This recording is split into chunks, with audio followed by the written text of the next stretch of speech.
Hoy día tenemos un tema, Aldo, bien interesante. 40 años del primer caso de SIDA en Chile. ¿Cuáles son los avances? ¿Cuáles son las lecciones de una enfermedad que continúa desafiando a la sociedad, a la ciencia y también al Estado? El 22 de agosto del año 84 murió Edmundo Rodríguez, de 38 años, el primer paciente diagnosticado con VIH en Chile.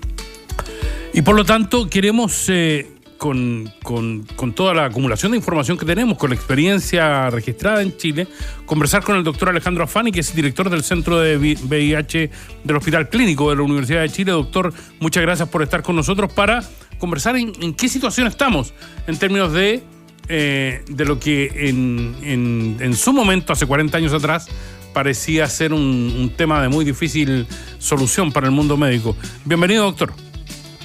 Hola, ¿cómo está? Gusto saludarlos, Aldo y Piedad.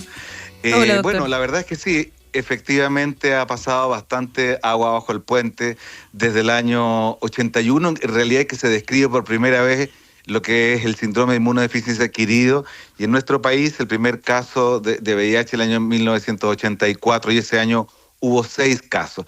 Y como ustedes saben, durante ese periodo y la primera mitad de los 90 hubo...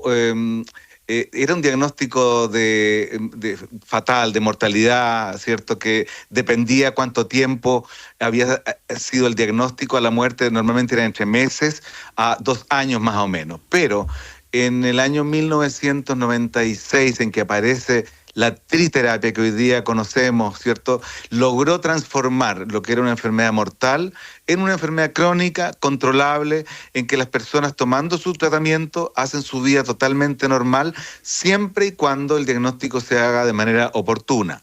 Ahora, durante todo este periodo del año 96 hasta la fecha, que han pasado ya, ¿cierto?, ya casi 30 años, ha habido también desarrollo de los tratamientos, en el sentido que hoy día, al principio eran un cóctel de medicamentos altamente tóxicos y que eran difícilmente tolerados por los pacientes. Hoy día tenemos medicamentos muy potentes, mucho más eficaces, con menos toxicidad, con menos eventos adversos, y que afortunadamente es muy raro que hoy día una persona que es diagnosticada a tiempo tenga y que sigue su tratamiento oportunamente, tenga una evolución negativa. Así que desde ese punto de vista estamos muy bien. ¿Dónde tenemos el problema? El problema lo tenemos en que existe todavía un número muy importante de personas en nuestro país, también Latinoamérica, en que circulan que tienen el VIH y desconocen su condición. Entonces no han iniciado el tratamiento, y eso, hay una brecha todavía grande entre personas que conocen y las que desconocen su diagnóstico. Y ahí tenemos un tema importante a motivar a la población, especialmente los jóvenes, que se realicen periódicamente el test VIH. Y hoy día se ha avanzado bastante en que tenemos el test rápido, y también hace poco más de un año también disponemos del autotest. Entonces ya no hay razón para que las personas no acudan, no se hagan este examen. Hay que tratar de impulsar a que también llevar mayor cantidad de testeo, de diagnóstico a los colegios, a las universidades, a los lugares donde están los jóvenes, porque eso va a permitir reducir esa brecha y esas personas que están con la infección poder tratarlos y evitar que la enfermedad avance en ellos, pero por otro lado, disminuir la transmisión del virus a otras personas, porque sabemos, y ha sabido hace tiempo, que las personas que están indetectables con el tratamiento no transmiten el virus. Entonces, esa es una tarea importante. Y por otro lado, lo otro que quería comentarles es que recientemente, estuve en el Congreso de Múnich, ¿no es cierto?, donde fue el último Congreso Mundial de VIH, y los avances en terapia también son muy importantes, porque están viniendo las terapias inyectables hoy día cada 2 meses, pero vienen terapias más adelante cada 6 meses con los mismos o mejores resultados que los que tenemos hoy día. Entonces, hay bastante avance en el conocimiento, bastante avance en los tratamientos. Tenemos que avanzar para controlar la pandemia todavía en Latinoamérica particularmente, y en nuestro país, que tenemos este grave problema. Doctor, yo quería hacer una pregunta igual para, es una enfermedad que lamentablemente los diagnósticos todavía también siguen generando prejuicio, siguen generando también a pesar de que han pasado 40 años desde este primer caso, en nuestro país es una enfermedad que todavía tiene un estigma. Y recordemos también un poco en qué consiste en términos médicos, qué es lo que le pasa a una persona al ser diagnosticada con VIH. Y claro, usted decía ahora los tratamientos, las medidas que se pueden tomar son mucho más fáciles. La ciencia obviamente ha hecho lo suyo. Hablemos un poco de ese detalle también para quitar el estigma que tiene esta enfermedad. Claro, mira, sucede que una persona, por ejemplo, que hoy día se infecta por el VIH, puede o no tener síntomas al poco tiempo, me refiero a semanas, un mes, pero son síntomas que muy inespecíficos, que son como parecido a una gripe o un cuadro febril con ganglios en el cuello, ¿no es cierto? O pueden aparecer algunas manchas en la piel, pero que si la persona no consulta en ese momento, esos síntomas pasan solos y entramos en una fase crónica en la cual la persona no tiene ningún síntoma y eso pueden pasar meses, años. Y cuando digo años pueden pasar 2, 5, 7 o más años en que la persona no tiene ningún síntoma, no se siente mal y por lo tanto no consulta. Por eso es importante durante ese periodo de tiempo que las personas se hagan periódicamente. Y ahora, porque una vez que ya entramos en una fase avanzada, las defensas disminuyen, que uno lo determina o lo mide a través del recuento de linfocitos CD4, que son unas células muy específicas del sistema inmune, pero cuando caen mucho ya a través del tiempo empiezan a aparecer manifestaciones propias de lo que es la enfermedad avanzada, como el caso de la tuberculosis o de neumonias muy atípicas o de ciertos tipos de cáncer, etcétera, y ahí el pronóstico ya no es el mismo porque ha avanzado bastante la enfermedad y puede que la respuesta al tratamiento no sea el adecuado. Entonces, por eso es que es tan importante insistir en hacerse periódicamente, y cuando digo periódicamente no me refiero a hacérselo todos los meses, pero por lo menos una vez al año, cuando tú te haces un hemograma, un perfil lipídico ¿no es cierto?, para ver todos tus exámenes generales, también hacer un test VIH, y es solamente eso, es bien simple y bien rápido. Y la estigmatización, afortunadamente, ha ido en disminución. Todavía queda, pero yo te diría que afortunadamente las nuevas generaciones, los más jóvenes, ya eso está como forma parte no es tema. ¿Ah? Uno ve, por ejemplo, entre los mayores de 35 a 40 hacia arriba, es un tema, y para abajo los de 20, 25 o menos, no constituye un tema mayor en cuanto a la estigmatización, afortunadamente. Hay que avanzar en esa materia, por supuesto, pero hace falta un cambio mayor para evitar, para controlar la pandemia, y que tiene que ver con la educación sexual, que es algo que no está muy bien estructurado. No tenemos una educación sexual integral, estructurada en edades precoces en la enseñanza, y eso hace que las personas tomen decisiones desinformadamente, y eso hace que las personas no tengan un autocuidado y no tengan una sexualidad responsable, y eso determina que las personas hoy día, por ejemplo, en las encuestas que nosotros hemos realizado en el Hospital Clínico de la Universidad de Chile, por ejemplo, el uso del preservativo, del condón, tanto masculino como femenino, representaba menos de un 20% de las encuestados, y mayoritariamente para prevenir el embarazo, más que para prevenir enfermedades de transmisión sexual. Entonces nos encontramos con varias cosas, y más encima se ha perdido el miedo, porque ya el VIH, con el tratamiento, las personas saben que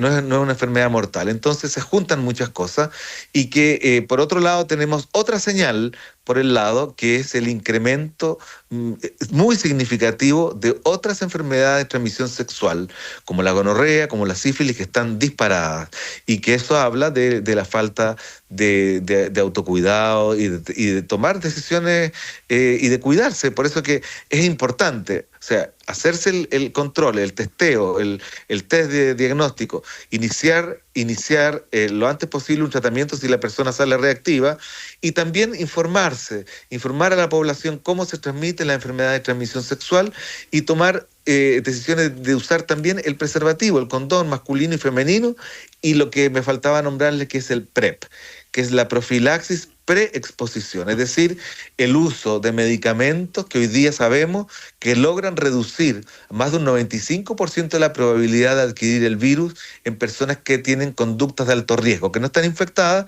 pero que tienen conductas de alto riesgo, y con estos medicamentos logramos reducir a más de un 95% esa probabilidad. Doctora Fanny, pero en estas 5 décadas de desarrollo de la enfermedad, ¿ha habido cambios significativos? ¿Sigue siendo la transmisión sexual, por ejemplo, la primera causa de contagio? ¿Mutó de alguna manera el VIH, no?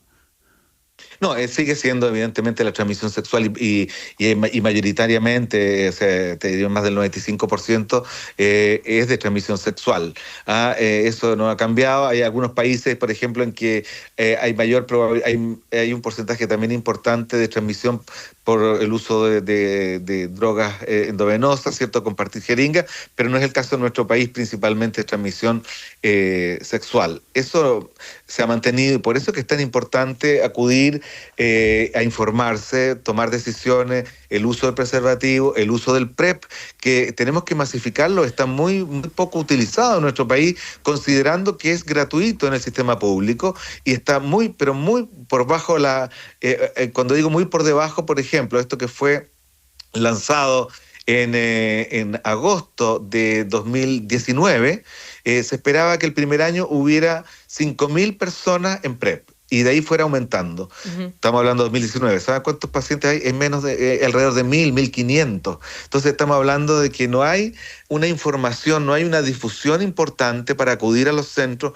que disponen de PrEP y poder utilizarlo. El medicamento está, la información, pero hay trabas a veces burocráticas, administrativas, y no llega a veces la información donde debe llegar. Entonces, una vez que podamos controlar, que podamos tener todas estas estrategias de manera integral y combinada, la que acabo de señalar, vamos recién a poder controlar esta pandemia, y que para peor fue invisibilizada por la pandemia del COVID-19, que de alguna manera durante ese periodo las personas acudieron menos a los centros de control, se realizaron menos testeos, entonces eso de alguna manera jugó en contra. Doctor, yo le quería preguntar justamente por eso, porque claro, efectivamente hay un desconocimiento también con estas nuevas medidas, con estos nuevos beneficios que uno puede tener, y pasa algo, claro, con las nuevas generaciones donde uno ya tiene quizás más asimilado el tema, y sobre todo el tema de, obviamente no es generalizado, pero sí me da la impresión de que las generaciones más jóvenes están más preocupadas por eso, están más preocupadas por cuidarse, usar preservativo, no solo para prevención del embarazo, sino que por supuesto para las enfermedades de transmisión sexual, pero hay detalles importantes con respecto al diagnóstico y al testeo. ¿Cómo podemos acceder a exámenes que sean gratuitos, a este autotest? Porque muchas veces todavía los resultados de esos exámenes siguen siendo privados, hay que ir a buscarlos de manera física a los laboratorios, pero muchas veces también se pide receta, una orden médica en realidad, para poder hacerse el examen. Entonces, ¿cómo funciona para que una persona una vez al mes, no tengo idea, una vez al semestre, pueda ir a hacerse el test de manera preventiva? Hay muchas personas que hoy en día, creo yo, son muy preventivos en términos de salud. Se está usando harto la medicina preventiva y hay muchos que les gusta realizarse un chequeo anual, semestral, pero muchas veces se piden orden para muchos exámenes que son, comillas, básicos. ¿Qué se puede hacer en ese caso? Claro, bueno, mira, se ha ido de alguna manera también destrabando aquello para facilitar el acceso a hacerse el examen de manera gratuita, anónima, ¿no es cierto? Existen centros de atención. Nosotros mismos en el Hospital Clínico de la Universidad de Chile realizamos el test rápido de manera gratuita. Basta que una persona, cualquiera que sea, no necesariamente del hospital o de nuestros estudiantes de la universidad, pueda acceder. Llama por teléfono, lo agendamos y va, se realiza el examen. Es tan simple como eso. Entonces, de pronto, las personas no tienen o piensan que es un tema del lado, ¿te fijas? Y no consideran que están expuestos. Los jóvenes, como señalas, igual se han relajado demasiado, en el sentido de que están usando muy poco el preservativo. Y se me olvidó señalar algo más, que súmale a esto que hoy día en nuestra misma encuesta queda muy en claro que hoy día los jóvenes tienen actividad sexual, en más del 60% de los casos entrevistados, bajo los efectos del alcohol y de drogas recreativas. Entonces, imagínate, o sea, falta de información, no uso del preservativo, no conocimiento de los mecanismos de transmisión, y más encima bajo el efecto del alcohol o de drogas recreativas, se juntan muchos elementos que facilitan que esto no se mantenga controlado. ¿Te fijas? Entonces, es importante, porque ¿cuál es el problema que tenemos en cuanto a la difusión, en cuanto a la información? Generalmente, ustedes recuerdan que el 1 de diciembre es el Día Mundial del SIDA, y en torno a esa fecha se habla mucho y aparecen muchas cosas en la prensa escrita, en la radio, en televisión, a veces propaganda, que duran 2 o 3 semanas, cuando mucho, y después no. Y hay que recordar que el virus se transmite los 365 días del año. Entonces, hay que idear también y ser innovador en aquello, sobre todo que los jóvenes hoy día no ven mucha televisión ni tampoco escuchan radio a veces, y a veces se van directamente a lo que es las aplicaciones. Entonces hay que inventar o ajustar las formas de enseñanza, las formas que ellos tienen de aprendizaje el día de hoy. Doctor Alejandro Afani, queremos agradecer la gentileza de estar esta mañana. ¿Usted sigue componiendo, doctor, o no?